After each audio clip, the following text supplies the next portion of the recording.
Ladies and gentlemen, welcome the host. Here's the road.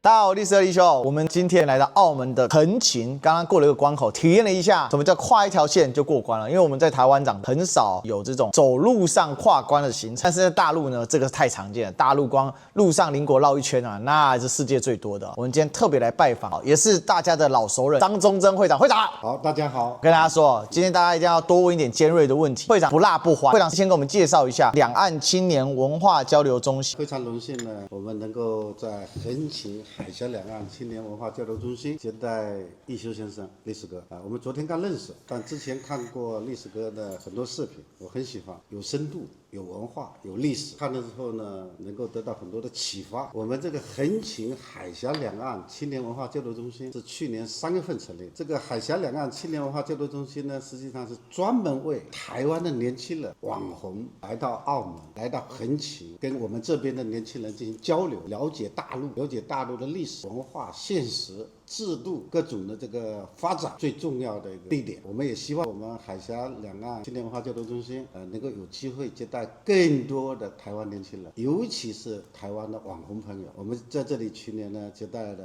館長陳之漢先生，我覺得我們談的呢都非常的投機啊，我們也感到呢非常的振奮。我們看到了台灣的年輕人中呢，館長啊，像歷史哥啊，能夠用自己的腳步丈量祖國的大地，能夠用自己的雙眼看見大陸的這個飛躍性的發展，能夠用自己的舌尖品嘗祖居地祖國的美味佳肴。我們還有機會呢，就是談歷史、談文化、談政治、談兩岸、談一國兩制。我們海峽兩岸青年文化交流中心的使命跟責任跟功能，就是以這個為目的來設置。我想啊，這個因為來到了澳門，其實見證了很多很有趣的東西。第一個，那個氛圍真的是不一樣。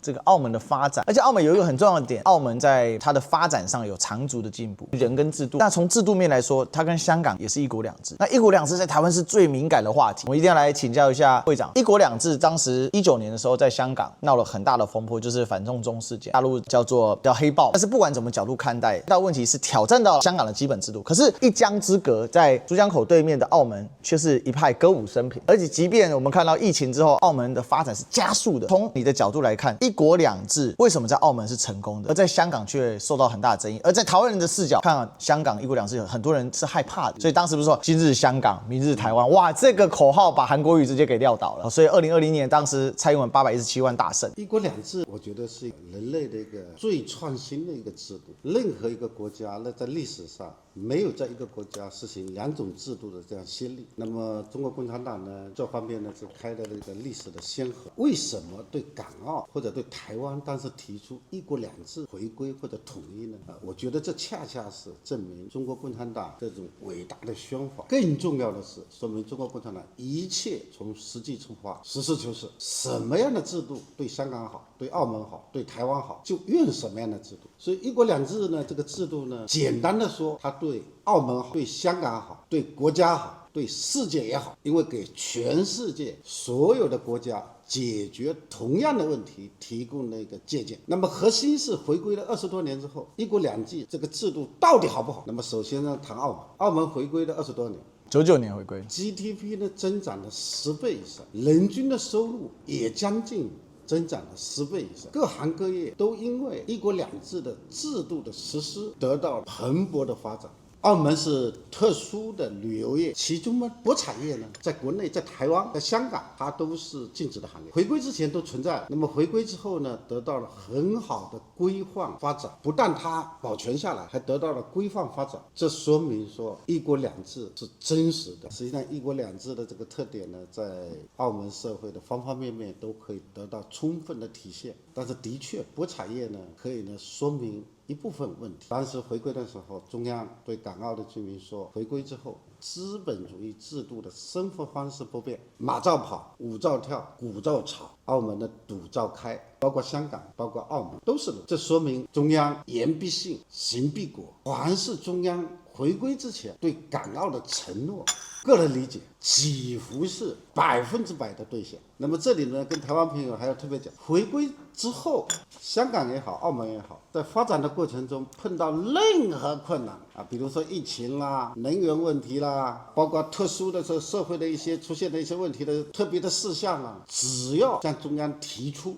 我的印象中，中央是照單全收，有求必應。實際上呢，我說過這樣的一個觀點：一個母親對自己親生的兒子，由於自身條件的客觀限制，無法做到有求必應的。但是我的個人感覺，回歸這麼20多年，國家對香港、對澳門做到了有求必應。所以作為港澳的人士，像我個人，我是澳門居民，國內從事企業，那實際上在國內來說就私人企業或者叫做個體工商戶這一類的企業，我們就感覺到呢國家的偉大，這是我們內心的真實的感受。因為一個母親做不到的事情，國家做到啊，所以說國家就是母親，國家比母親還要偉大，這句話一點都不為過。因為呢，到了內地，我們港澳的年輕人都有這樣的體驗。我們到了內地第一階段，各級的政府、內地的同胞對我們港澳的年輕人到內地去置業也好、學業也好、創業也好，或者去完成學業也好，都叫做高看一眼，厚愛一層。實際上，對台灣的年輕人更是如此。對一國兩制的認識呢，要全面的認識。香港呢，中途出現了一些問題啊，包括黑暴事件，這是由於西方的某些勢力就是誤導了部分的香港年輕人，那麼很快回到正軌。香港的回歸之後，各方面的這個事業、經濟指標也是得到了非常顯著的增長啊，這是全世界有目共睹的。橫行之於澳門，是不是能夠驗證一國兩制在治理方面的落實？像我這樣的政協委員，不代表官方的任何立場，我們是代表私人企業、個體工商戶這麼一個群的代表，收集情況、反映情況，是這麼一個身份。所以反而他們講反了耶，你代表的是民間企業代表，他說你是代表大陸官方代表，代表的是中共，這完全顛倒。所以這個很有意思。我覺得兩岸的信息差大到有時候，我從去年開始做兩岸交流的時候，我是蠻驚訝的，因為很多我們這個老實講，連我都水土不服。那even 我其實平常做时政講評的時候，我們已經花很大的功夫在了解大陸的體制啊，各種方面。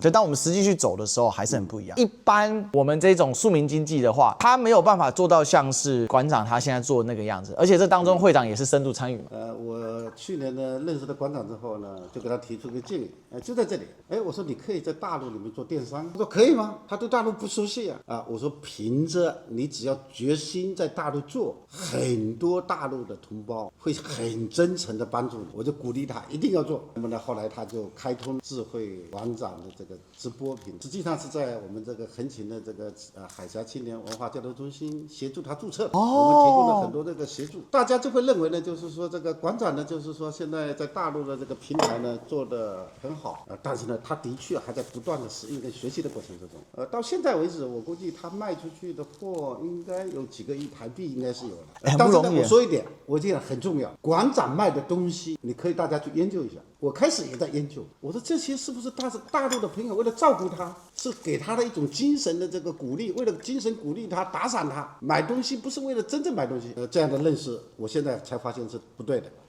館長賣的東西都符合幾個最重要的要素：東西要好，品牌要正，價格還得便宜，送貨還得快，一個都不能出紕漏。對，沒錯。目前館長平台上的貨符合所謂的又得快、又得好、又得便宜的特徵。那麼館長的工作呢，也幫內地的消費促進做了一定的工作，並不是說大家就是為了支持館長，好像說買了一個不該買的東西。我这跟館長說，我們要說清楚，要讓大陸的消費者買你的東西必須物有所值。我們做個人 IP 的最怕就是說你只是讓大家吃個人情懷，你只是在割粉絲的肉，這不好。像我在台灣我也帶一點貨，那我們的貨第一個我都跟廠商講，我一定要做優惠，我也不要你廠商打折，當中少了通路的壓力，所以我們把這個通路的利潤省出來，一部分回饋給消費者，一部分回饋我們平台方，一部分回饋給廠商，這樣叫做三贏。可是你得先確定這個貨好是第一件事，然後售後服務也要好。我看到阿館在做這個事情的時候，我覺得我也有跟他請教，他跟我說很多這個分享。阿館現在呢，就是說在國內的電商每天，就是昨天今天，他現在人在台北，每天賣出去的貨都超過100萬台幣以上。目前是剛剛開始哦，比如說選品能夠上500種，現在才200種，如果能到500種，能到1000種，能到2000種的時候，並且選品都比較精準的時候，並且這裡面的選品能找到阿館粉絲喜歡東西的時候，他每天不要播的，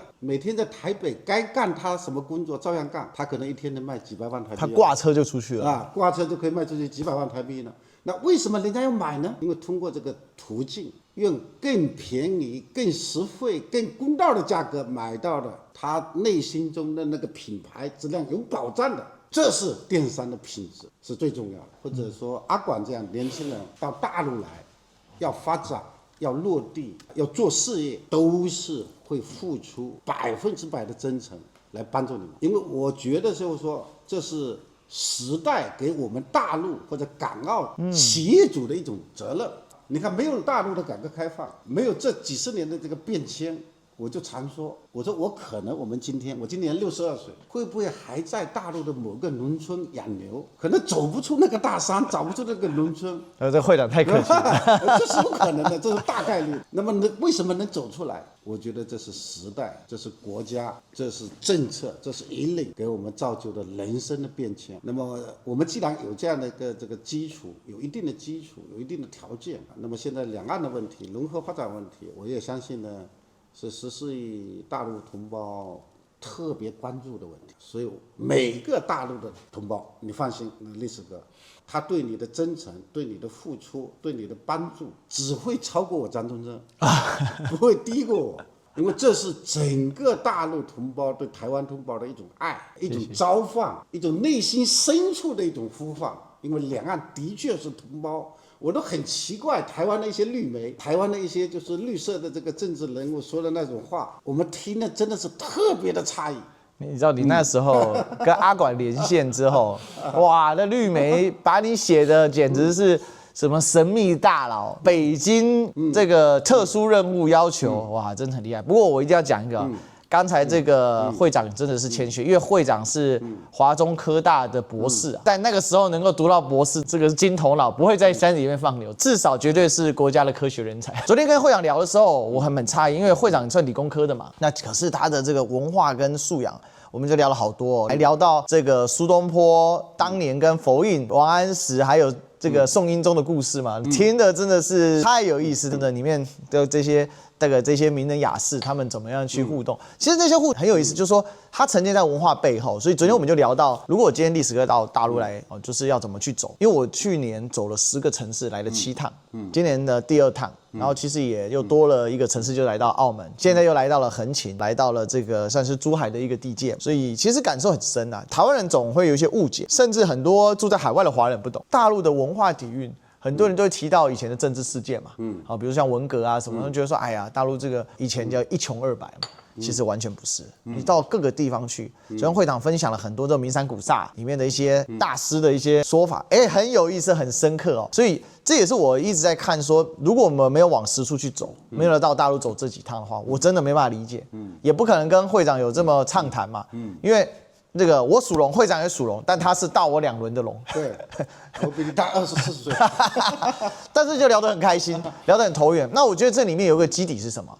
除了知識上的交流之外，就是因為我前面已經來了好幾趟，所以對於大陸的這種理解有再多一點點。但當然還是有很多不懂。其實你有提到說，其實像是大陸這種商業的模式，包括像阿管，他這個模式在怎麼變現、怎麼調整的時候，這個是台灣沒有的經驗啊。因為包含抖音這個掛車啊，他怎麼去做？我有問館長啊，他說哦很簡單，那個切我片的人哦，我就他如果要掛車的話，我要抽成。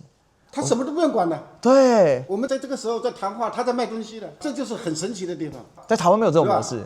現在他的水平是一天賣100萬台幣，很驚人啊！台北可能很大的商店也只能有這個營業額。對。但是他現在的選品很少，都還是一些就是說大陸貨，還沒有提升出個性化的產品。比如說他的阿管自己的那些特色的商品，沒有自己的商標，因為大陸的很多企業家這次很忙。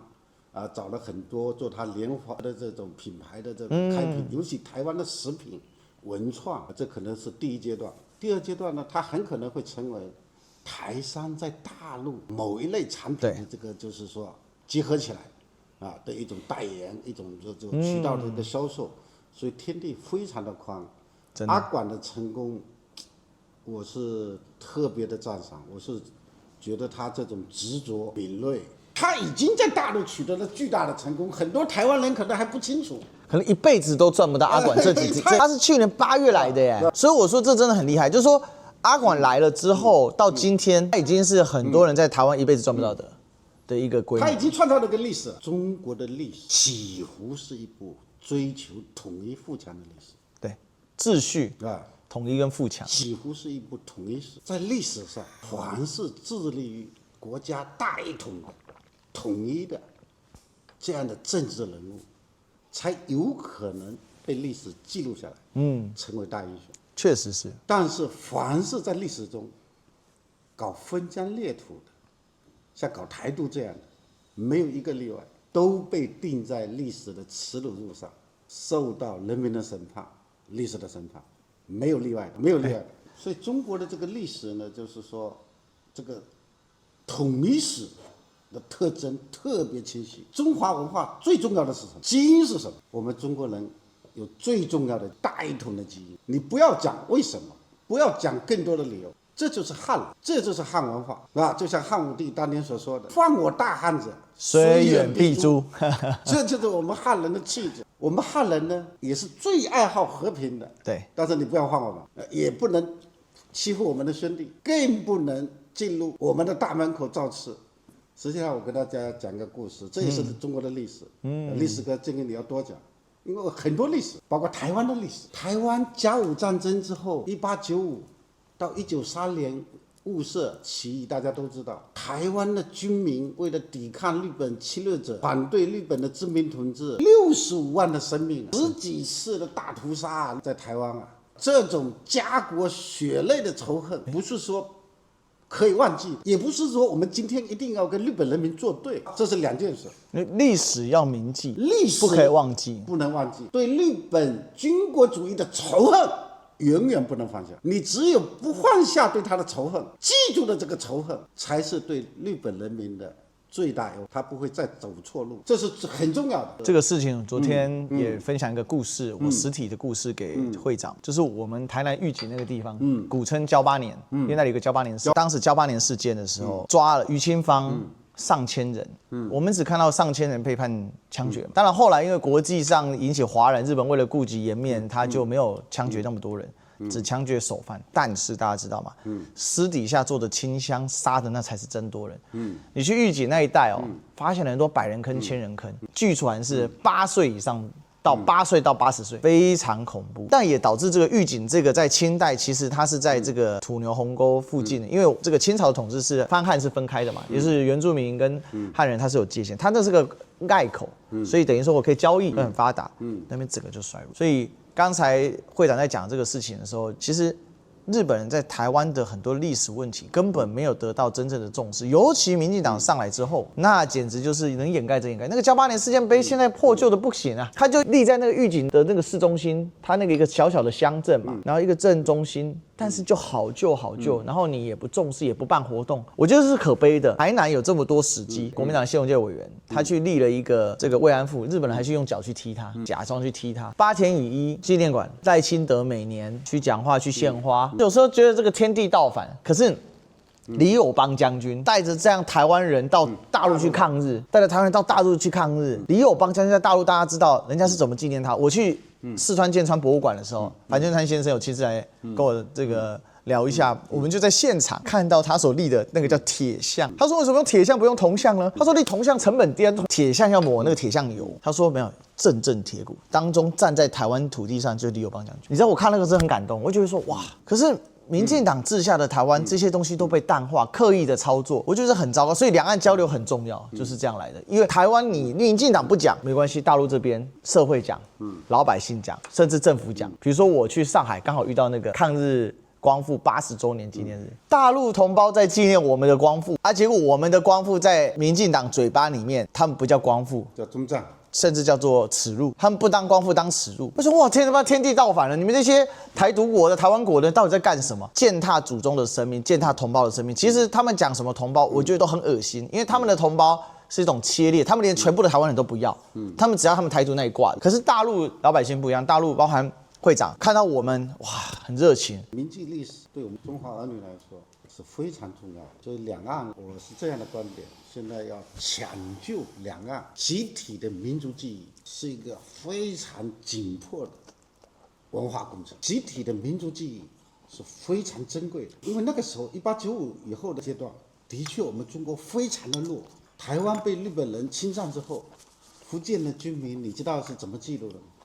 前仆後繼坐着木船渡海，參加台灣的抗日，用棍子跟日本的機關槍去打。福建的居民捐錢、捐物、捐糧、捐炮、捐槍，盡其所能參與了台灣的抗日，這都是很珍貴的，這是一種民族的精神啊。那個時候我們國家清末的時代很弱，但是呢，我們還是為了自己的民族的尊嚴，以血肉之軀視死如歸，抵抗日本的統治。那麼到了1950年，因為大家都很崇拜美國，包括綠營裡面呢，都覺得只要抱住美國的大腿，都可以解決一切的事情。你看1.25兆台幣的軍购，當時的中國剛剛成立是新中國，真的是一穷二白，沒有空軍。沒有海軍，全年的乾產量才66萬噸，美國是1億噸 ，GDP 總量只有它的7%，只有它的零頭。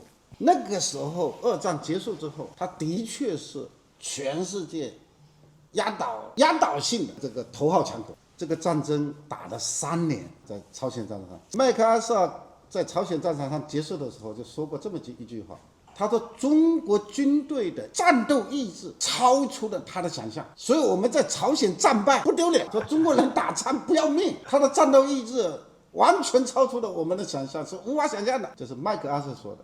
麥克阿瑟的就是接任者，就李奇微。李奇微將軍。李奇微回到美國之後就說，中國的軍隊讓全世界最強大的美國聯軍臉面掃地，相形見絀。那麼第3個司令官克拉克就是在朝鮮停戰協議上簽字的這個將軍，他的原話就是：“我是第一個在美國沒有取得勝利的戰爭中簽下的停戰協議。”這就是美國人對當時1950年的中國軍人的一種評價。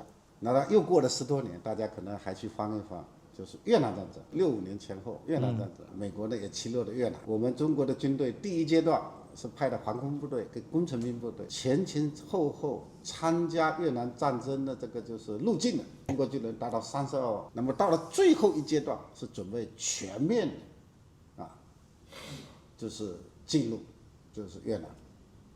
跟美國呢進行了最後的決戰，最後越南呢国軍人呢美國兵呢全部撤退。不管是1950年跟65年，我們的國力都跟美國真的是相差甚遠。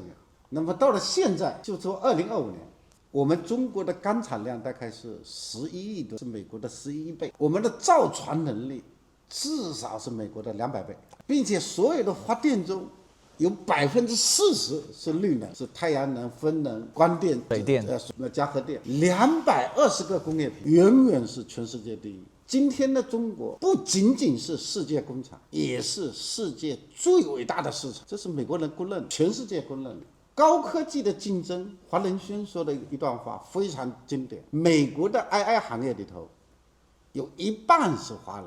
這一半裡面，大多數是中國去的華人。其實我認為可能更多，因為美國人根本不學 AI 產業，他們也不願意當工程師，在他們那邊當工程師是宅男啊。他們的最優秀的人去做什麼呢？第一個，做律師，其他的去華爾街，所以他們不搞實體了。一半的華人裡面呢，絕大多數現在都在中國大陸。所以整個 AI 呢，現在是什麼態勢呢？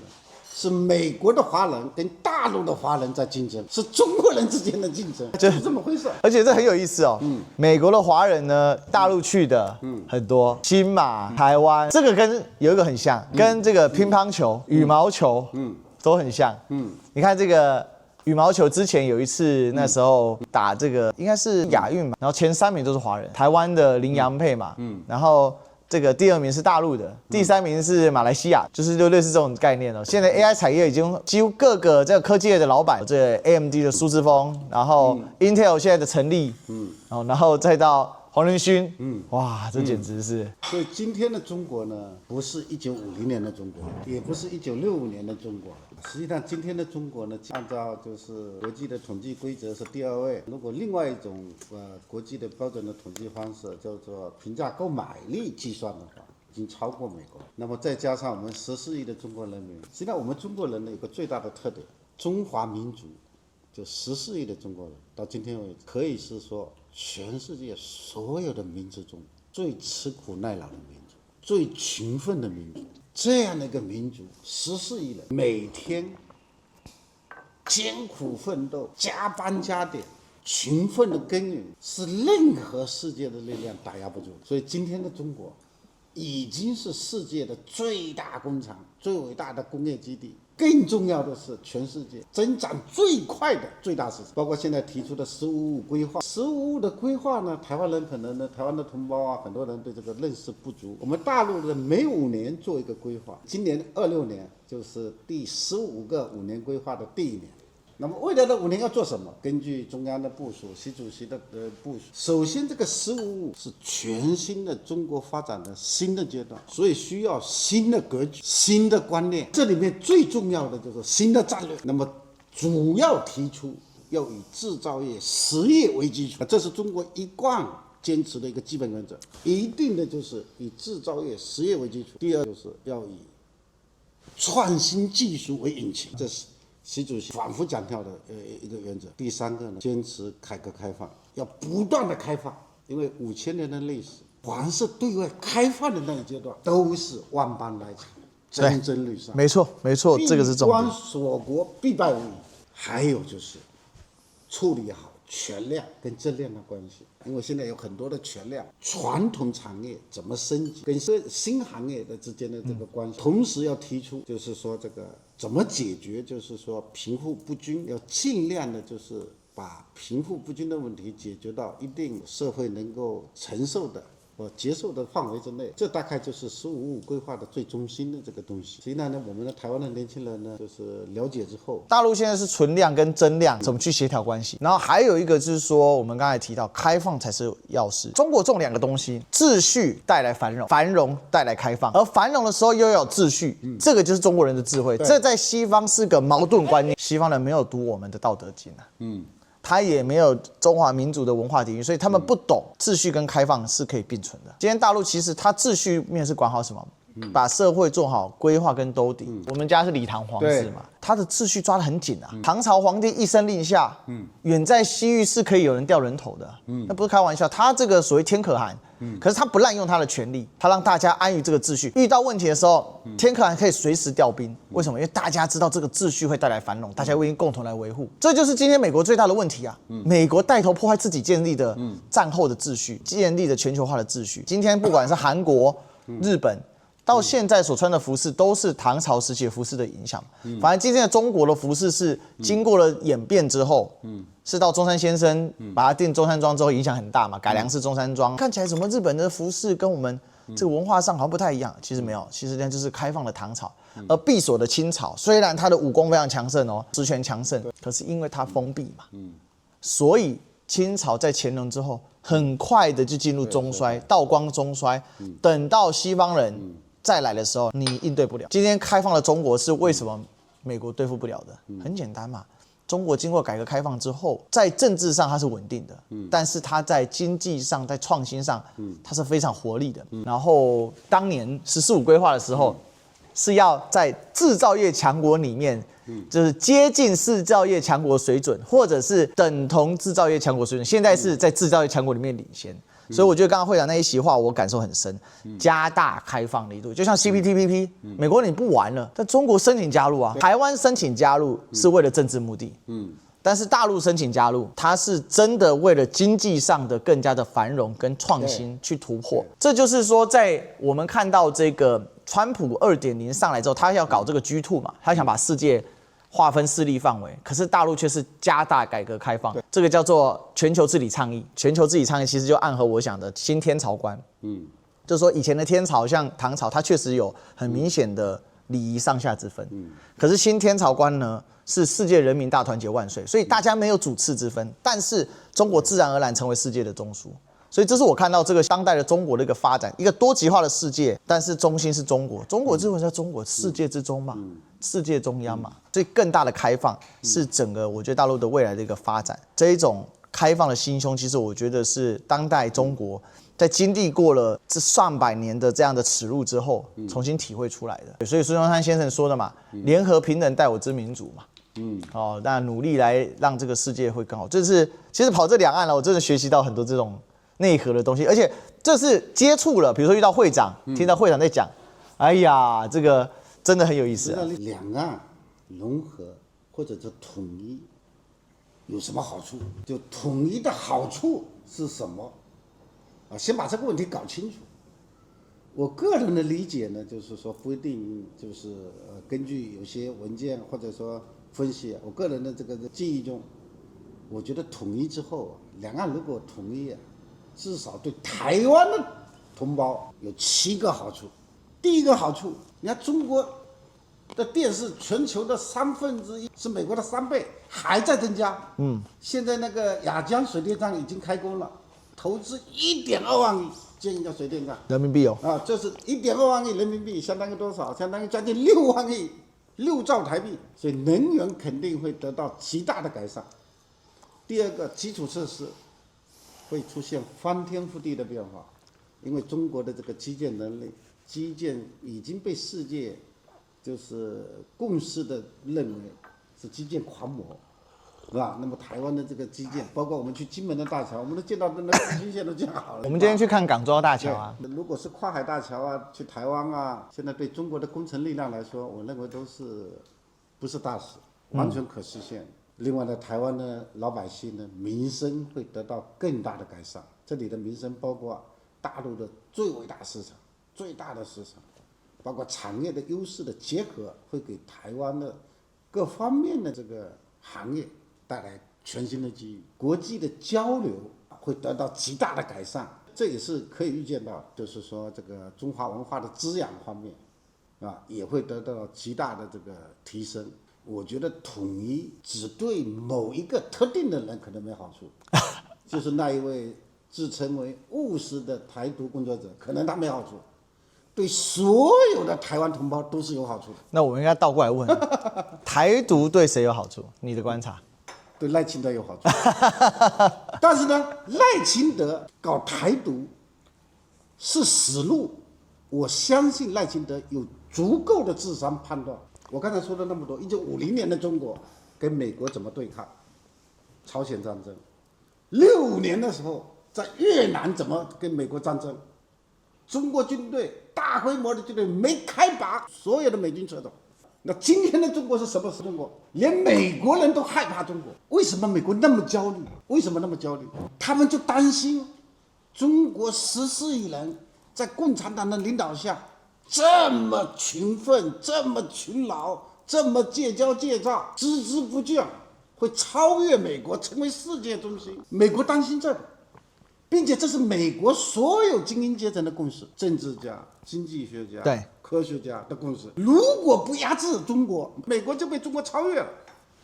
這是美國精英社會的焦慮，這是美國人這麼看的。今天的大陸已經到了這樣的一個程度，包括我剛才說過的中華的文化，大一統的文化，中國對台灣核心價值的核心這種理念，你搞台獨，那就是找死，這個路是行不通的，是死路，明明是死路，誰都知道是死路。賴清德是智商，我覺得是挺高的，他怎麼會看不出來呢？他100%看得出来。那為什麼還要搞？為了買1.25兆，黄國昌跑到美國去一看，說那美國人才收3500億，另外的9000億還放在台灣什麼搞7搞8。聽過最厲害的版本，說1.25兆連同現在未交付的7000億，到時候如果賴清德搞台獨，真的大陸動了，他們流亡了，一半讓他們做流亡政府，一做进去，吃到飽都沒事。因為搞這種流亡政府，美國人最厲害啦。就美國在世界上，我跟大家講，世界各國流亡政府啊，或者落魄王子啊，通通跑去美國。前陣子伊朗不是现在還在鬧嘛？伊朗前陣不是鬧這個暴亂嗎？誰跳出來講話？阿勒維王朝的末代王子，他現在人住哪裡？住美國，所以照這個思路啊，從賴清德到賴清德的兒子，到賴清德的金孫，賴清德的兒子好像已經在美國，在美國，他的孫子也在美國，所以你看金孫的金孫在美國，只有賴清德號稱台獨金孫，但是台獨金孫的金孫叫美國金孫，這很矛盾嘛，就是說青島這些人也很奇怪。你們在台灣的這個年輕人一定要瞪大眼睛，真的看穿台獨的本質。我個人認為，台獨就是一個假命題。賴清德也知道台獨是死路，他們為什麼還要做？為了撈錢，為了貪污。就是說，剛才會長提到說統一的好處，這是台灣不能談的。我今天在台灣談這個被罵，肯定被罵。不是，統一的好處拿出來討論。台獨的好處拿出來討論，那如果台獨沒好處，那你還要台獨嗎？那如果台獨只有壞處呢？我覺得我們討論問題要往實處去，完全就不能夠把這個話題揭開。但是呢，我們作為社會的話，作為台灣的朋友圈的話，真的有很認真的、很嚴肅的去分析統一會帶來什麼樣的好處。我說的這7大好處，或者說挖掘下去有更多的好處，就像說澳門回歸之後跟回歸之前比較一下。你如果今天在澳門在街上說不愛國，說國家不好，可能會被人罵的。因為澳門在1國2制方面的成功，那就4個字叫嘆為觀止。當時13年在上海已經簽訂了艾克法的實施細則，那麼根據當時的台灣法律，因為兩岸的服貿協定已經簽訂了，對，細則也簽訂了，只要到立法會備案就可以。結果就出現了太陽花，結果這個事情擱淺了。那實際上就是在台灣不承認這個協議了。那麼在這種情況之下，大陸應該怎麼做呢？那既然台灣說不生效就不生效了。習主席到福建的平潭，我覺得習主席啊真的是愛民如子。他說我們這麼大的國家，這麼大的大陸，不要跟台灣一般計較。台灣不生效，出現了運動，我们單方面生效。在這種情況之下，持續了10年，台獨的這些執政者完全就失去了人性，還得寸進尺，誰能忍受？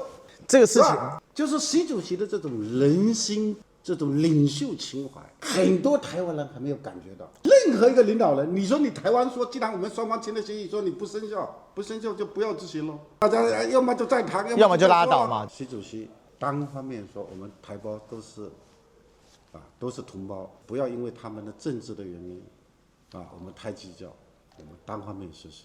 你說這個事情偉大不偉大？這個事情有多少台灣年輕人知道？所以你到大陸來啊，不但要認識歷史、了解歷史，了解我們這個大陸同胞對台灣同胞的愛，這種情分，也要了解中國共產黨，也要了解習近平主席的這些重要思想，要把它帶回去。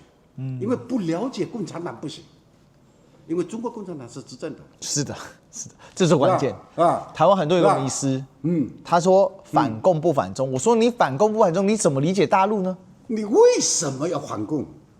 中國共產黨領導14億人，創造了有人類記錄歷史最偉大的奇蹟，這個是全世界公認的，讓幾億人脫貧，這是公認的。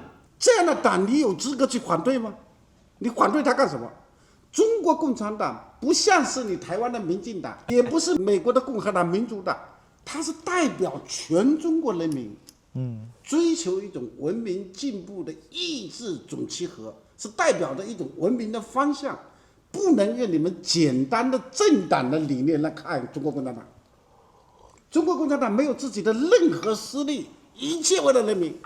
習主席是什麼？習主席的人格特徵，我們一般不能去評價大領導，但是的確是他在福建工作期間，當縣委書記期間，到總書記期間，我們都知道一身正氣。就是說對這些多了解之後，對大陸、對中國共產黨、對習主席多了解之後，在中華民族偉大復興的關鍵窗口期，這我相信全世界人都。你看中美貿易戰演化成全世界的貿易戰，全世界所有的國家都趴下去了，誰挺住了？就中國。中國挺住了，是吧？這個能想象嗎？美國唯一讓步的，在歷史發展的關鍵窗口期，政治穩定，兩個確立，兩個維護，我個人有最深刻的理解，真的是決定性作用。就像這些東西，可能講出來好像是個政治議題，但是我個人不這麼理解。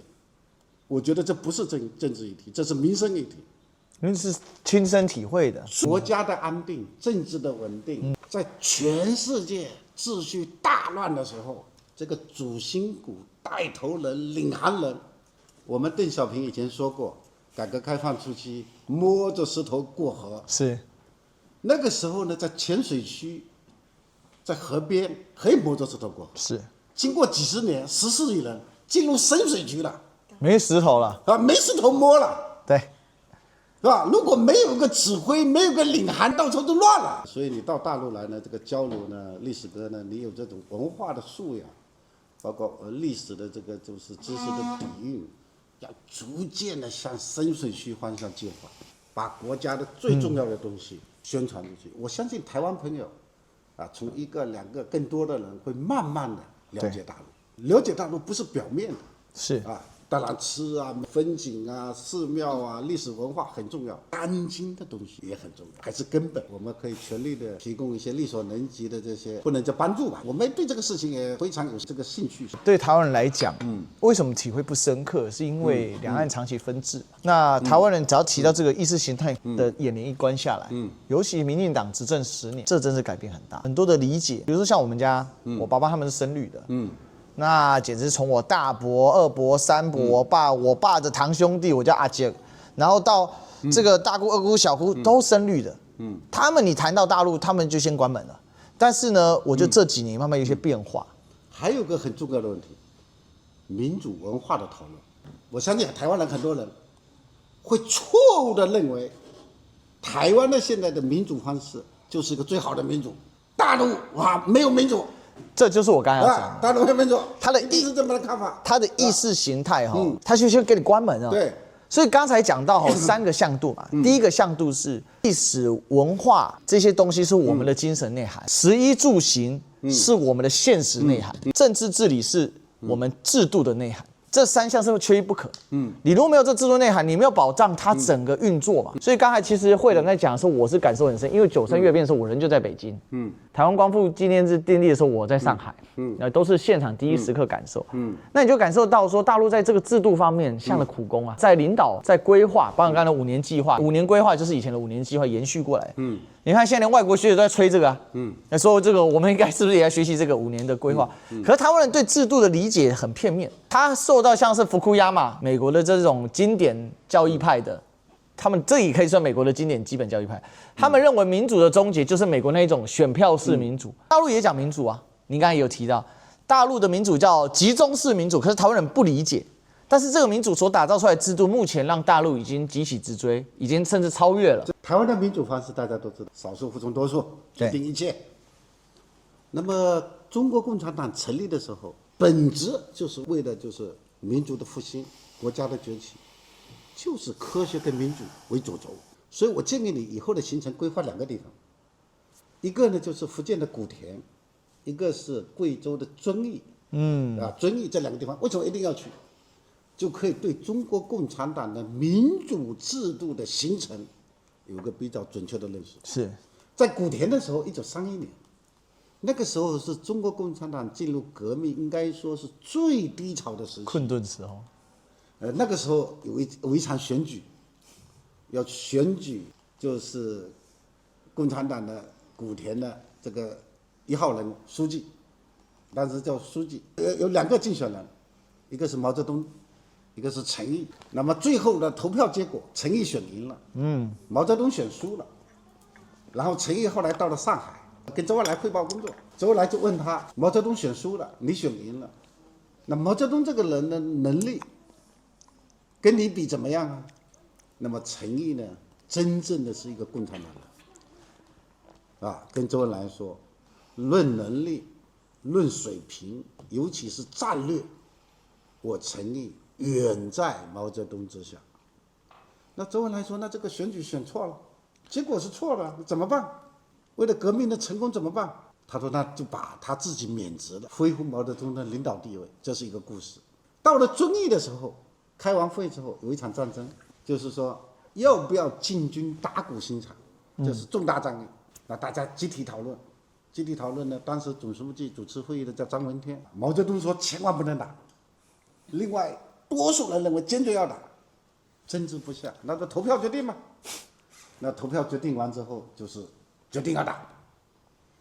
那毛澤東呢就很生氣，他說這樣子會完蛋。當天晚上他睡不着覺，提着那個馬燈找周恩來談到天亮，說不能打，這是蔣介石布下的一個圈套啊。打了就完蛋了。一直談到下午的3、4點，得到情報，的確是蔣介石布了個口袋，要這個鑽進去，緊急停掉這個進軍計劃。那麼從這一系列的事件呢，他們就看出來了，不能所有的事情都用來投票，少数服从多数的，這會出現災難性結果。你們台灣，你看。朱立倫當國民黨主席的時候，我記得發起了4項公投：核四議題、萊巴安豬問題、對萊克多巴胺問題，還有一個公投綁大選問題。實際上，這4個議題的每一個都是很專業的，就是這個專業的專家都分2種意見。你說核電要不要開，關跟停，當時的國民黨就認為說都能通過。因為從民調來說，都能通過，通通是4個都同意，然後但是民進黨要4個不同意，結果拿去公投，結果全輸了，都沒有過到得票率嘛。然後呢，大家可能印象還比較深的就是英國的首相卡梅倫，對，當時在處理英國是留在歐盟還是脫離歐盟 ，Brexit 脫歐，脫歐，那麼呢，就他根據民意測驗，就是留在歐盟呢會多2%。實際上，英國留在歐盟還是脫離歐盟，劍橋跟牛津的經濟學家都分2派，公說公有理，婆說婆有理。那麼這樣的問題拿去公投，叫老頭老太太、出租車司機、廚房碼頭工人來共同決定，就是民粹化、情緒化，最後脫離了。對，實際上任何一個團隊，任何一個個人啊，單位也好，團體也好。真正有戰略眼光的，一定是少數甚至極少數。專業的問題呢，必須領導人依靠專家的意見做出決策。如果都讓老頭老太太、碼頭工人一起來投票來決定這個事情該怎麼做的話，我覺得是對國家治理，或者說是一個政治人物不負責任的決定。這個2次革命失敗之後，但孫中山流亡到日本去嘛，他不是改組了中華革命黨，其中一個就是要畫押對領袖效忠，這件事情他的兄弟換鐵兄弟黃興跟他大吵一架，孫黃分裂嘛，黃興就去了美國，黃興去美國還是幫孫中山募款，他還是效忠孫中山，但是他不能接受說我畫押，搞這種領導頭人事的方式，可是事實證明，如果當時孫中山沒有鞏固領導中心的話，那可能當下那個時候，國民黨就完蛋了，就被袁世凱就徹底給擊破了嘛。所以大陸的民主呢，後來就發展成為民主集中制。後來呢，又進一步的細化，叫做全過程人民民主。就像我們這些代表私人企業的，你都可以把意見發表出來，是吧？任何問題要傾聽意見，所有意見要聽，最後要專家論證，最後是個決策。聽意見跟協商的過程是真民主，但是誰拍板誰負責，這個很重要，就這權責要對應。對，要對應。因為這個事情在台灣最大的問題就是權責脫鈎。你說烏克蘭，選出個澤連斯基，那烏克蘭人就一起付出代價吧。目前在台灣的政治已經失控，這也是說台灣的政治為什麼出現了很大的動盪，因為賴清德有權無責啊。他當時李登輝一修憲之後，變得總統皇帝制啊，那名義上叫總統，實質上跟皇帝沒什麼兩樣，誰都制衡不了他。他以前要去國民大會負責，他現在不用去了，他叫他到立法院報告一下，哇，那賴清德推三阻四，這是他選舉的時候電視辯論會當場說出來說我要去立法院，他講完之後他選上啊，就阿扁那句話，阿個生挖喝我没被安咯。所以我覺得這其實是兩岸哦，尤其在民進黨執政這10年，你可以深刻感受到。當權責脫鈎之後啊，那政治是非常危險的，而且台灣因為淺碟化嘛，我們人口少，2300萬，所以受到這種國際波動大。我們剛才談香港，19年的時候，本來韓國瑜民調是一馬當先的，結果最後變落水狗，為什麼？因為國際一個吹，香港的事情一發生，波及到台灣整個民調一上來，蔡英文衝上817萬票。你說蔡英文真的那麼厲害嗎？就叫蔡英文現在來幹，遇到川普看他怎麼幹。他肯定幹不了，但是他遇到的是川普1.0。他遇到的是拜登，他要遇到川普2.0之後，他怎麼幹？所以其實這也是我覺得台灣這個長期治理缺略，你的長期規劃不見，靠的都是企業哦自身的長期規劃，靠台積電。像我很多同學在台積電，我學長在台積電，他說他們從一個購地到建廠5年，他們要這個長期的規劃，也不以這個董事長換人作為轉移，他們就是會有一個長期的布局，他們要養很多的人去做這種布線，企業有這個眼光，台灣的。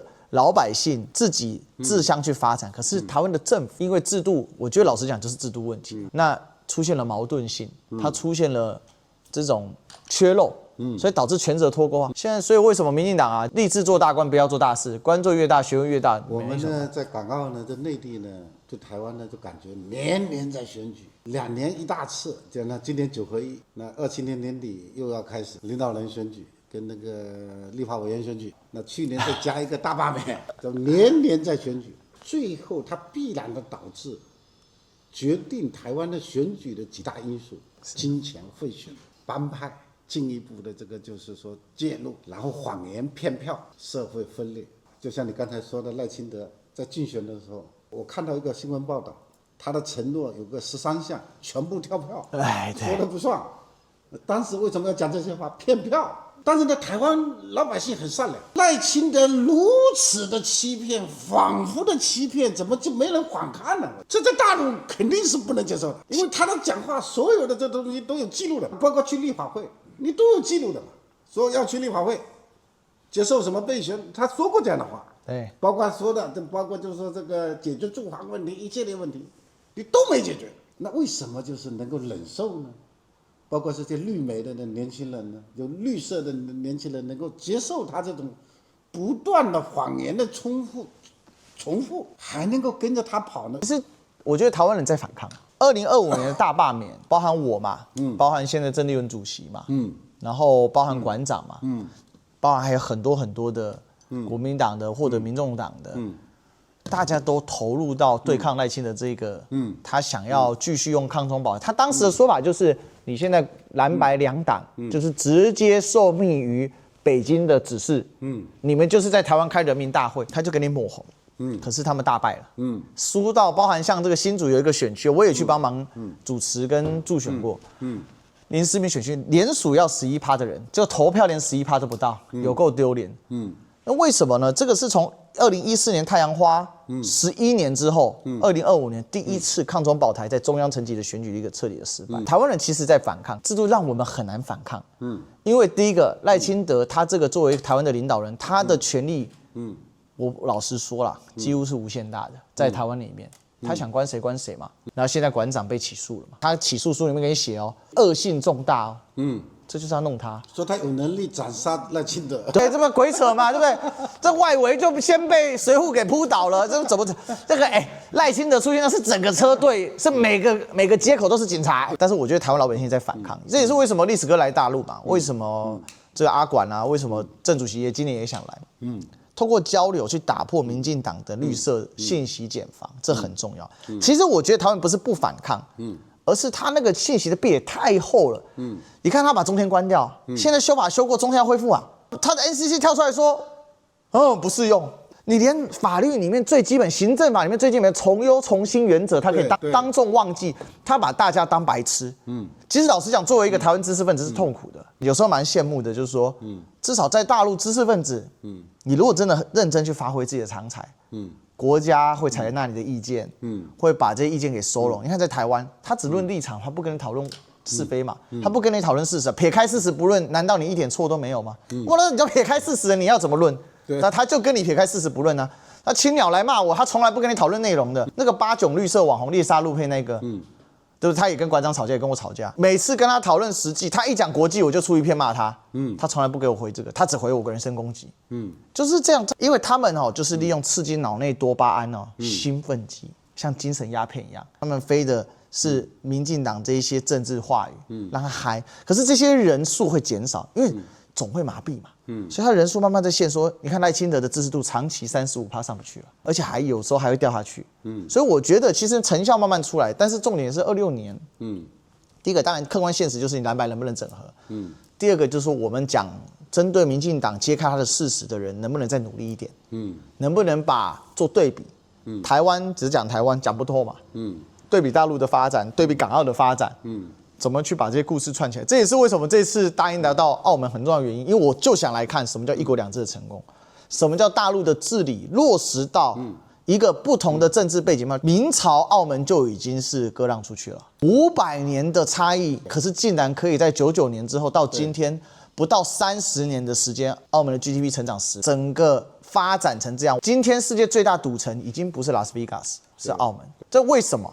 你總有原因的嘛。為什麼永利集團他要從拉斯維加斯跑到這裡設？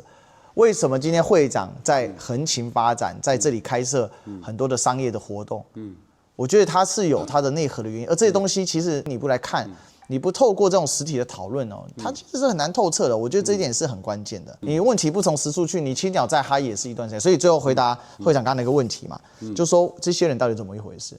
我覺得他們在一種贏學之中啊，跟川普一樣，特朗普365天贏365次，特離譜的嘛。所以一樣，他們只能不斷的在精神勝利劍擊上往上走。可是我覺得當台灣的兩岸交流越來越多的時候，把這些真相揭開了，自然而然民進黨就敗亡了。那需要一點時間，因為其實台灣人已經經過10年、11年民進黨的這種這個情緒了，但是並沒有給台灣帶來更好嘛。你看到的是這個5000億的投資，美元要到美國去，40%的先進產能要到美國去，5萬個高階工作機會，年薪250萬台幣的這樣的工作機會要到美國去，那台灣還剩什麼？其實很現實嘛，全世界貿易戰只有大陸讓美國，你台灣是政府帶頭丟，民進黨帶頭丟。其實我覺得這一點哦，也是看到大陸政府其實在處理這事情也慢慢蠻細緻的，他就會特別去強調是民進黨當局，以前喜歡用台灣當局嘛。我覺得這一點也很重要，因為台灣人真的不要跟民進黨綁死，你綁死你幹嘛呢？他就要搞事，你幹嘛要陪葬自己呢？這個也是我跑了這幾趟之後，我的感受蠻深的。這個改變啊，需要一些時間改變，這個民意需要一點時間扭轉，花更多的精力。用歷史的尺度、哲學的思維、民族的立場、國家的視野，推動兩岸的交流。我們橫琴海峽兩岸青年文化交流中心隨時歡迎所有的來自台灣的各界的青年朋友，好，特別網紅謝謝，我們特別的期待。會長這個講得太精彩了，希望今天我們在橫琴這個對談呢，有給大家一些不一樣的想法。